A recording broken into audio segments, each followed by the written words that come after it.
नमस्कार मित्रों, मैं प्रवीण प्रियदर्शी। उत्तर प्रदेश के हाथरस में सत्संग के दौरान भगदड़ होने से 121 श्रद्धालुओं ने अपनी जान गंवा दी। कई लोग घायल हो गए। जो लोग अपने दुख से दुखी होकर सत्संग में बाबा से आशीर्वाद लेने आए थे, वे हमेशा हमेशा के लिए लोगों को अलविदा कह गए और दुख से अस्थायी रूप से मुक्ति पा ली। यह मुक्ति इसलिए मैं कह रहा हूं क्योंकि सत्संग का मामला है, ढोंग का मामला है, अंधविश्वास का मामला है। उसके परिजन फपक फपक कर रोने के अलावे कुछ ज्यादा नहीं कर सकते। मृतकों के लिए भोले बाबा के नाम से मशहूर नारायण साकार हरि उर्फ सूरजपाल की सत्संग सभा समाप्त होने के साथ ही बाबा का रजकन लेने के लिए सूरजपाल की सभा में सत्संग सभा समाप्त होने के बाद रजकन लेने के लिए बेचैन श्रद्धालुओं की भीड़ ऐसे बेकाबू हुई कि एक के पर एक गिरते गए और लाश में तब्दील होते गए। हर उम्र के लोगों की जान चली गई, खासकर महिलाएं व बच्चे को जान गंवानी पड़ी। सरकार भी इस घटना में मुस्तैदी से काम कर रही है। मुस्तैदी से काम करने का मतलब कि मृतकों को मुआवजा, घायलों को मुफ्त इलाज की घोषणा कर दी है। और क्या चाहिए? इसके साथ ही दोषी को नहीं बख्शने की चेतावनी भी दे डाली है। वहीं प्रशासन भी मृतक को पोस्टमार्टम कराने में व्यस्त है। एफआईआर दर्ज कर लिया गया है। उधर बाबा बने सूरजपाल गायब हैं आश्रम से। सत्संग के बाद वे आश्रम गए और कुछ ही देर के बाद उनका फोन डिस्कनेक्ट हो गया। पुलिस उन्हें भी खोज रही है। अब तक लगातार छापेमारी चल रही है। अब तक उन्हें पुलिस ढूंढ नहीं पाई है। मीडिया के लोग बाबा के ठिकाने पर चक्कर काट रहे हैं। यानी कहा जाए तो सबके सब इस हादसे के बाद व्यस्त हैं। नेताओं की बयानबाजी भी शुरू है, लेकिन जिम्मेदार को सचमुच सजा मिलेगी, यह एक बड़ा सवाल है। पुलिस द्वारा दर्ज एफआईआर में आप जानिए कि सूरजपाल उर्फ भोले बाबा का नाम नहीं है, उनके सेवादारों का नाम है। उन पर एफआईआर हो रहा है, लेकिन प्रशासन ने सूरजपाल के नाम को एफआईआर में दर्ज करना मुनासिब नहीं समझा है। कहीं कुछ लोग उन्हें बचाने की कोशिश में भी जुटे हुए हैं। दोस्तों, यह भारत में कोई पहली घटना नहीं है। इस प्रकार की कई घटनाएं देश में हो चुकी हैं और श्रद्धालु इसे करीब करीब भूल चुके हैं। घटनाओं को भूलना एक स्वाभाविक प्रक्रिया भी है। इसका फायदा उठाकर बाबाओं की इस देश में बल्ले बल्ले रहती है। भारत में मंदिरों और अन्य धार्मिक आयोजनों के दौरान भगदड़ होने से बड़ी संख्या में लोगों की मौत के आंकड़ों पर अगर हम एक नजर डालते हैं, आइए 27 अगस्त 2003 की घटना है। महाराष्ट्र के नासिक जिले में सिंहस्थ कुंभ मेले में पवित्र स्नान के दौरान भगदड़ में 39 लोग मारे गए और लगभग 140 श्रद्धालु घायल हुए थे।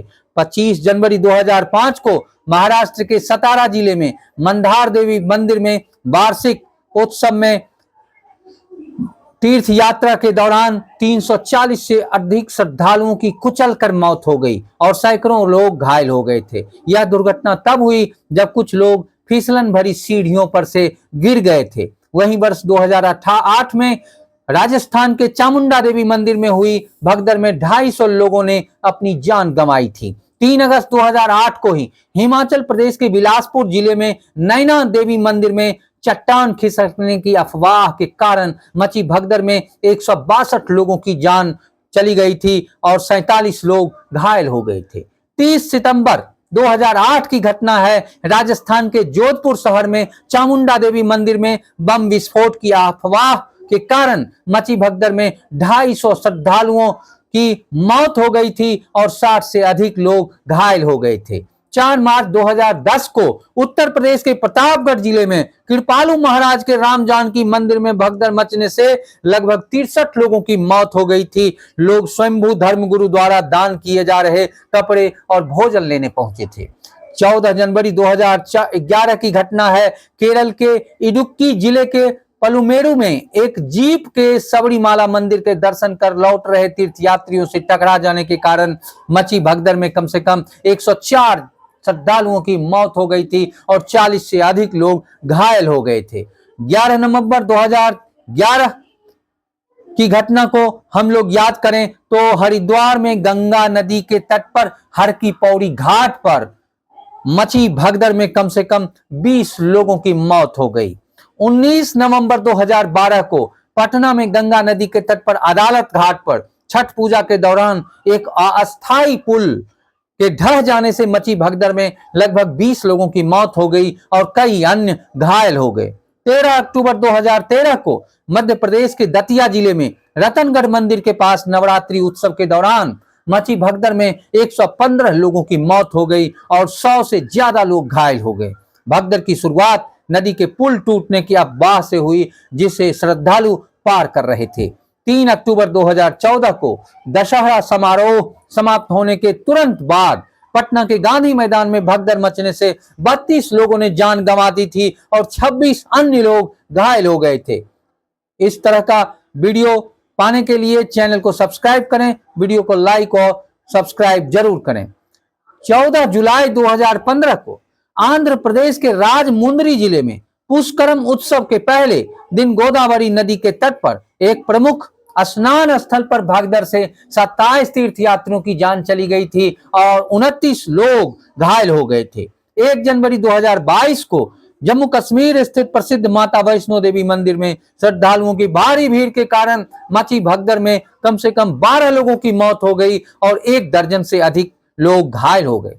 31 मार्च 2023 की घटना है। इंदौर शहर के एक मंदिर में रामनवमी के अवसर पर आयोजित हवन कार्यक्रम के दौरान एक प्राचीन बावड़ी के ऊपर बनी स्लैब ढह जाने से कम 36 लोगों की जान चली गई। इन सभी घटनाओं के पीछे का मूल कारण क्या है? वह है प्रशासनिक लापरवाही, आयोजकों की मनमानी, बाबाओं का अंधविश्वास और नेताओं की चापलूसी। जी हाँ, मारे जाते हैं आम लोग, अंधविश्वास के चक्कर में भोले भाले लोगों की जान चली जाती है। ऐसा ही कुछ हाथरस में भी हुआ है। आपको पता है कि 80,000 लोगों की स्वीकृति मिली थी, वहां परमिशन था सभा करने का और 2.5 लाख लोग पहुंच गए थे। इसके जिम्मेदार कौन है?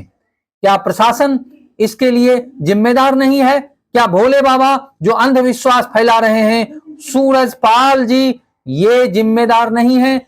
ऐसे बाबाओं पर नकेल कसने की जरूरत है जो लगातार देश में अंधविश्वास फैलाते हैं और भोले भाले आम जन को लूटते हैं। हाथरस सत्संग में मची भगदड़ से मौत का तांडव होने के बाद यूपी के सीएम योगी आदित्यनाथ ने भी घटना स्थल का जायजा लिया। उन्होंने अस्पताल में भर्ती घायलों से बातचीत की। सीएम योगी ने इस पूरे घटनाक्रम की रिटायर्ड जज से न्यायिक जांच कराने का आदेश भी दिया है। सीएम योगी ने पीड़ित परिवारों की हर संभव मदद का भरोसा जताया। इतना कुछ के बाद भी क्या आपको लगता है कि पीड़ितों को न्याय मिल पाएगा? क्या ऐसे ढोंगी को, सूरजपाल जैसे ढोंगी को सख्त से सख्त सजा दिला पाएगी सरकार? नारायण साकार हरि उर्फ भोले बाबा सत्संग की शुरुआत आगरा से की थी। आप जानिए, आगरा में बाबा के सबसे ज्यादा अनुयायी हैं। 1998 में पुलिस की नौकरी से बर्खास्त होने के बाद सूरजपाल भोले बाबा बन गए। वो अपना नाम चेंज किया, नाम बदल लिया। इसके बाद उन्होंने अपना नाम नारायण साकार हरि कर लिया। इसके बाद वह घर पर सत्संग करने लगे। साल 1999 की घटना है। बाबा के घर में रहने वाली एक बच्ची की मौत हो गई थी, जिसकी बॉडी को लेकर, डेड बॉडी को लेकर बाबा ने 2 दिन तक अपने घर में रखा। बच्ची को जिंदा करने के लिए बाबा शमशान घाट मलका चबूतरा ले गए। उनके साथ सैकड़ों लोगों की भीड़ पहुंच गई थी। जब पुलिस को इसकी जानकारी मिली थी तो पुलिस ने बल प्रयोग करके भीड़ को खदेड़ा। इस घटनाक्रम में बाबा के खिलाफ शाहगंज में केस दर्ज हुआ।